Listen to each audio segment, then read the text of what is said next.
Tehát Csavalé, a következő szép nótát én szerintem küldeni a Kórodi Józsi, a drága szép testvéremnek, a Korponyi Martinnak 20. születésnapja alkalmából játszárok szállásra.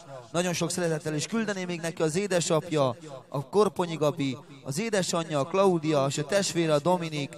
Nagyon-nagyon sok szeretettel, drága szép testvérem. És a Jóisten éltesse őt nagyon-nagyon sokáig, erőben, egészségben, nagyon-nagyon sok szeretettel. Talbaktalocsó sukár, gyesz, te trai zorasa baktasa, ande bute bersen, de legalább te sél bers, mai anglece család ketani muropra. De ismét eljött ez a nap,